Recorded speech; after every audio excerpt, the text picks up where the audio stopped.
Okay, let's bring in our guest for today, si Senator Coco Pimentel, ang namuno ng kahapong Senate Blue Ribbon Subcommittee.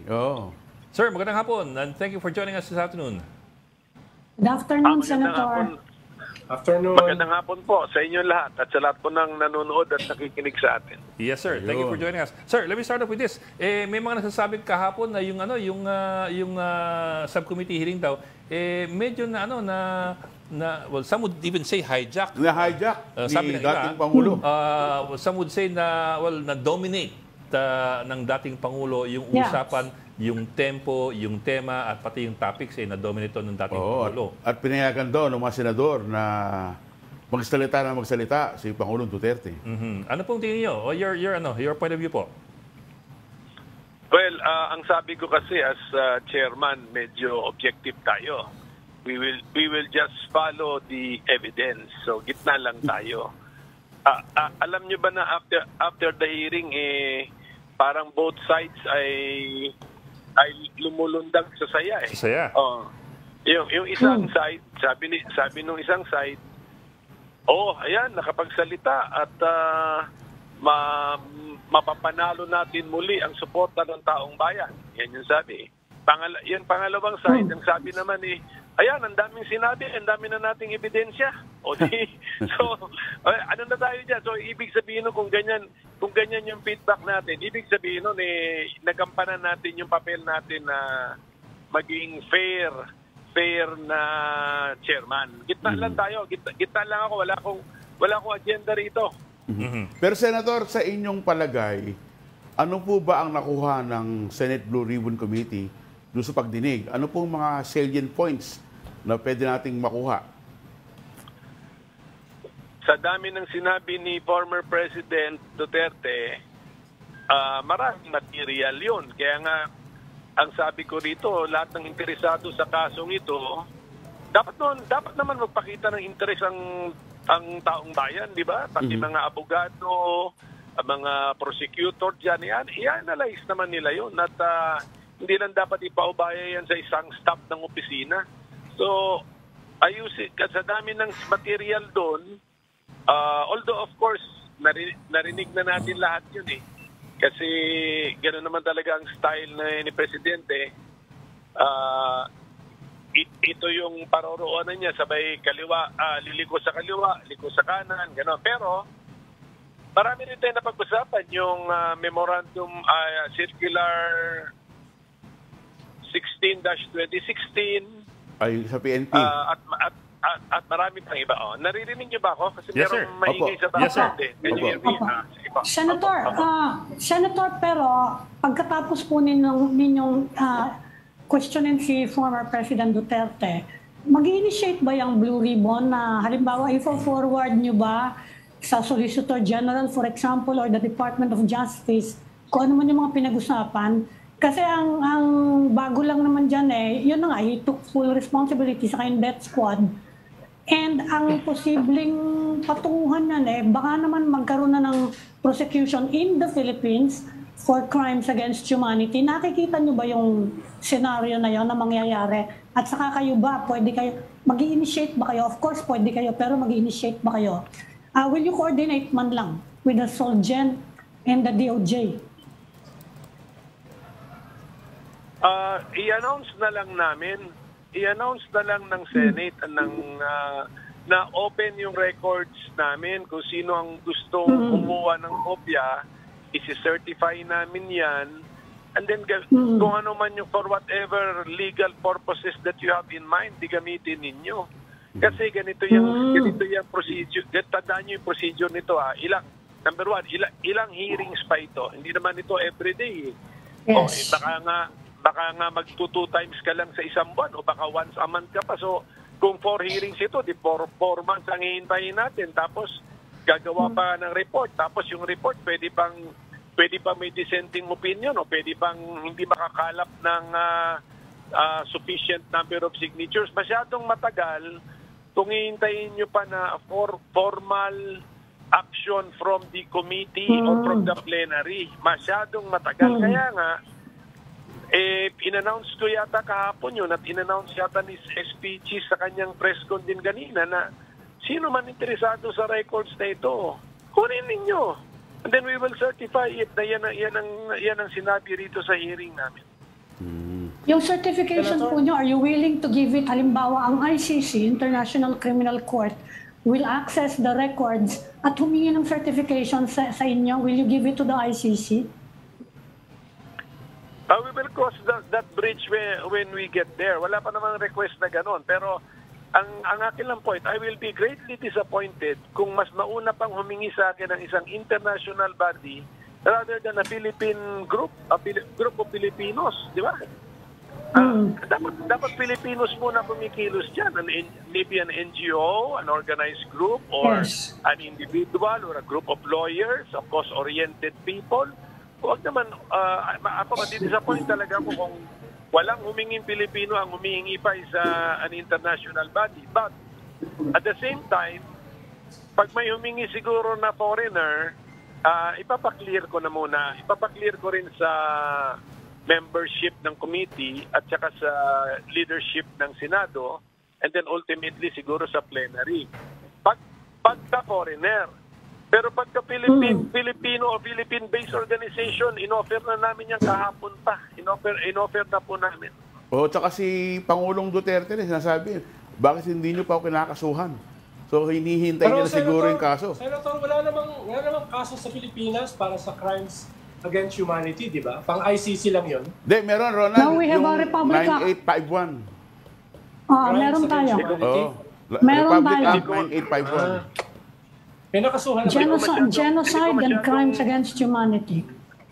Hindi ko masyadong marinig si Ronald, pero mukhang kung may local law tayo dyan na ginawa nating applicable ng isang treaty law sa domestic law natin. Yung RA 9581 po. Yes. Mabuti, meron. memorize nyo, pati Senator, number. sa Senate Committee ba, may fact-checking kayo? Halimbawa, may binanggit si Senator Jinggoy na merong 85,000 EJK bago dito kay Digong. Saan ang galing yun? Wala akong alam na 85,000 EJK. At nagulat ako, wala nag-fact-check kay Jinggoy.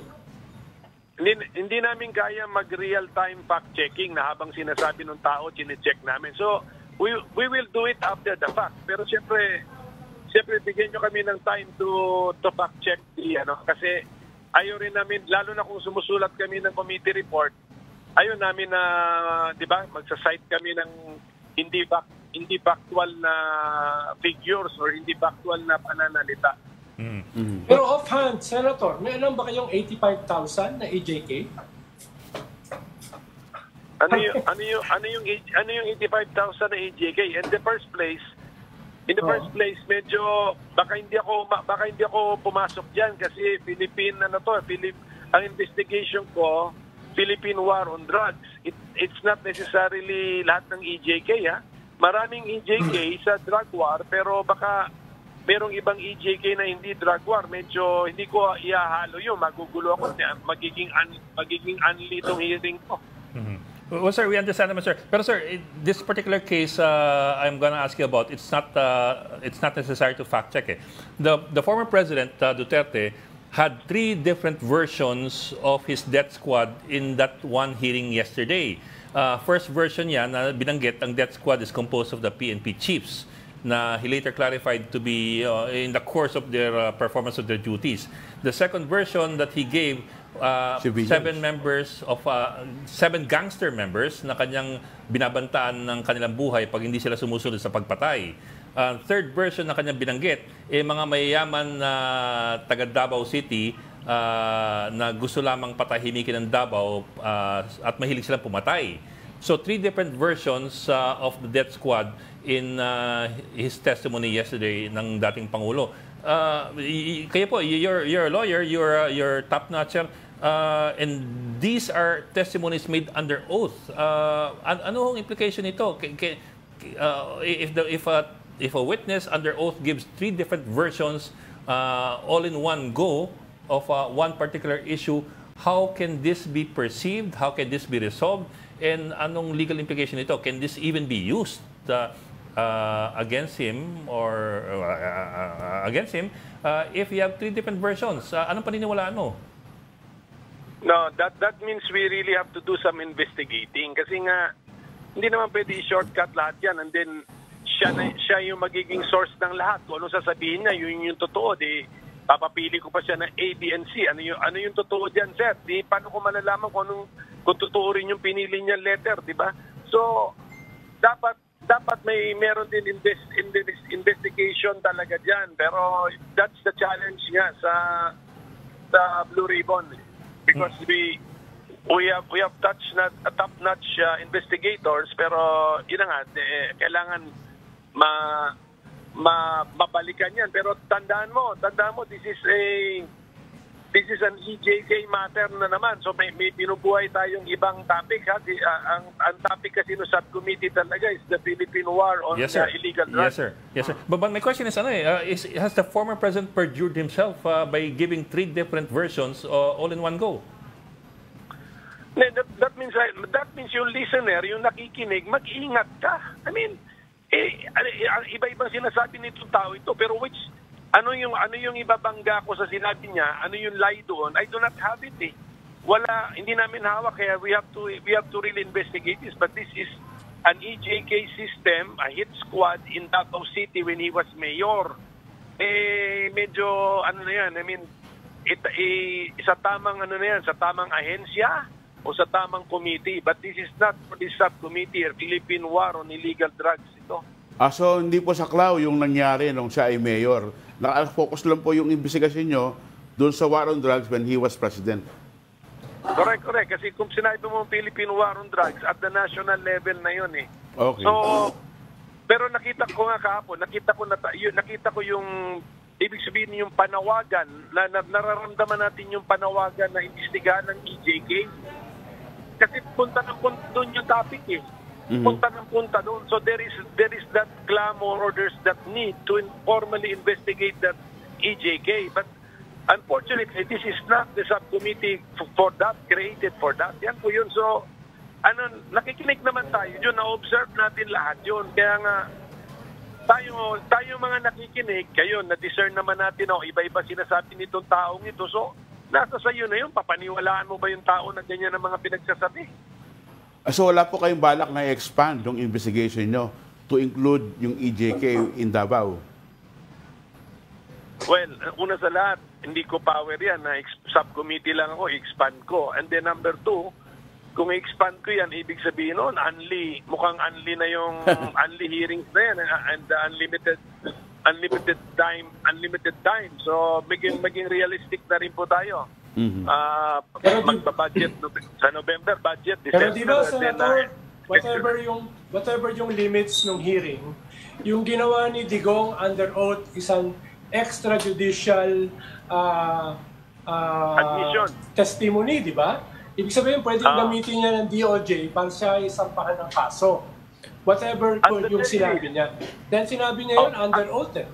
Yung kanyang extrajudicial admission. At the very least, meron mga admission against interest doon. Pero, kung tingnan nyo, papansinin ninyo, parati naman siya may binubuntot eh.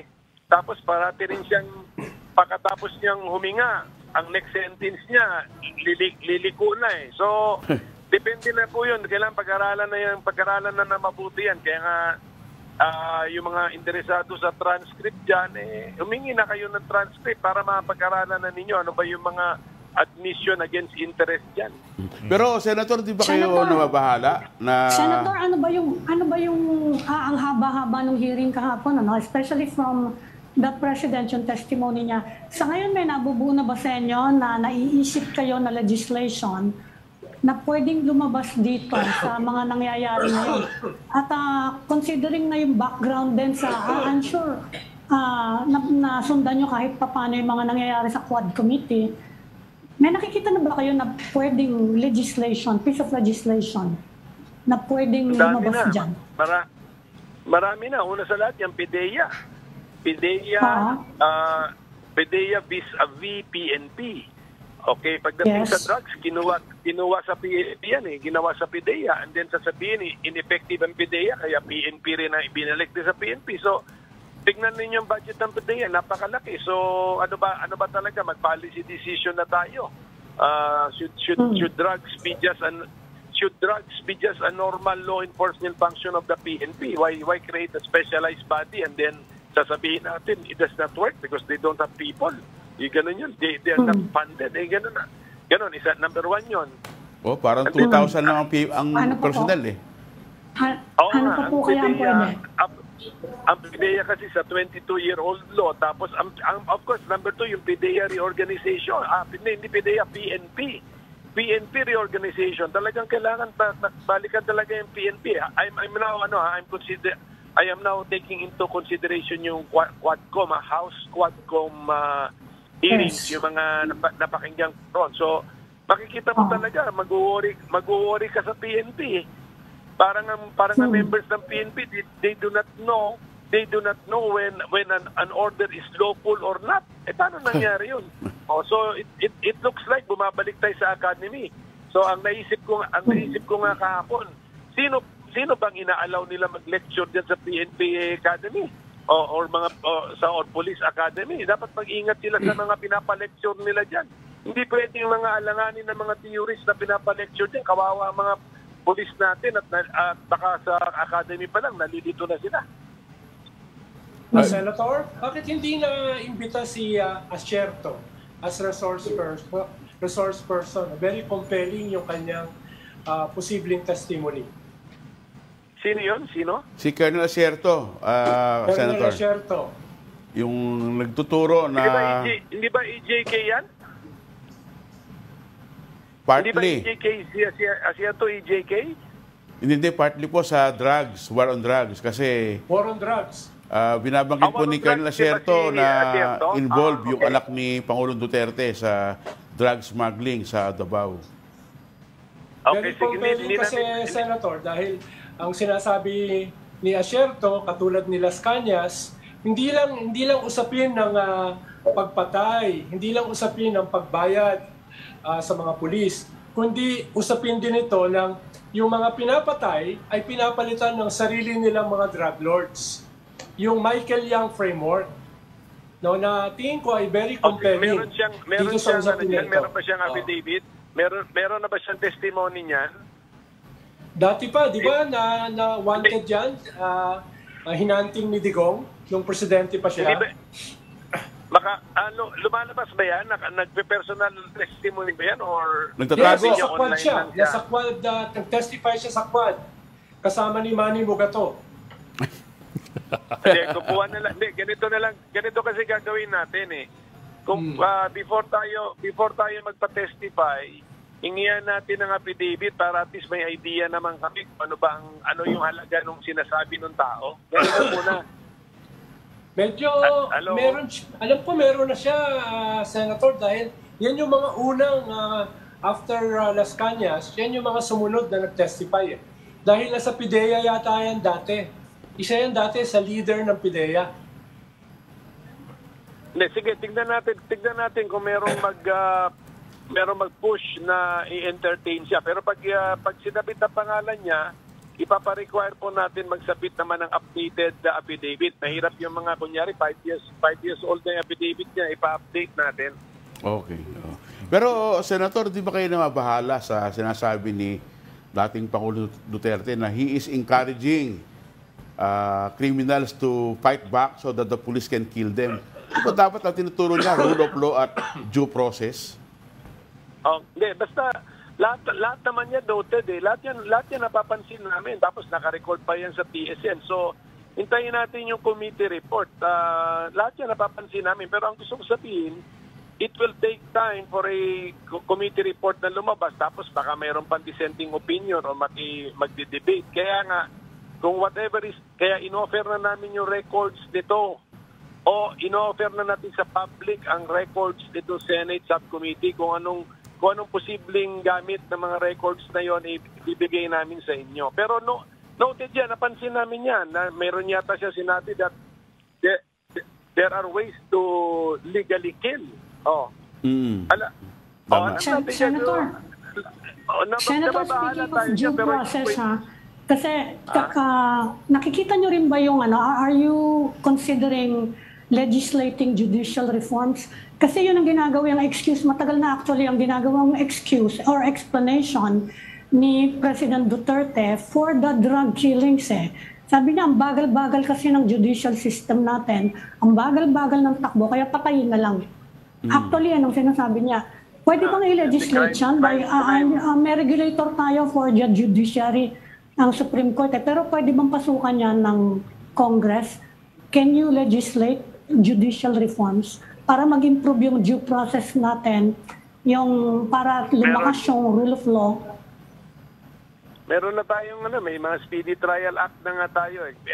Actually, that can be legislated and sinagot na nga yan ng mga batas na ang mga title ay magagandang title. The Speedy Trial Act of a certain year. Ganun yan eh. Pero tandaan natin kasi when it's a criminal case, siyempre yung akusado gusto din na ayaw din ng korte na masyado namang siyang i-presume na lang na guilty. So ang due process kasi balancing act yan. Pero yung mga tao na dahil sa due process ay ang due process ay shortcut at papatay, crime na rin yan. Hindi na natin kailangan isulat yun na whatever is the motivation, basta't pumatay ka, crime na yun. Crime yun. Nasa revised penal code na yun. Matagal na krimen po yan. Well, actually, sir, it's quite ironic nga na the former president keeps on talking about the need for rule of law and the need to follow the law, but at the same time, questions Correct. At the same time, yung due process. Yeah. Yes, at the same time, hate due process. Napapansin ko rin po yan kasi tinanong ko nga siya about, sige, kung ang mayor sa highly urbanized city, sabi niya, involved sa drugs. Sabi ko, bakit nung presidente ka, 6 na taon, ginamit mo ba yung disciplinary power mo over mayor sa highly urbanized cities? Hindi daw, because due process. So, sabi nung talagang, napapansin po natin yan, gusto na shortcut. Ninonote po natin yan, except that it's pointless to debate kasi sinabi nga niya that's his thinking. Basta, na-note na natin lahat yan. They will be part of the committee report actually. Sir, sabi niyo po kanina, whoever is interested dun sa records that will be generated from this investigation, kunin lang and the Senate will gladly certify it. Pero ito po, what nga if it is a foreigner or a foreign agency or a multinational agency or an international organization that asks for it, can senators stop the release of the records to a foreign agency? Okay, ako, ang attitude ko, give, make available. Unless kung merong objection, then i-discuss namin, bakit may objection.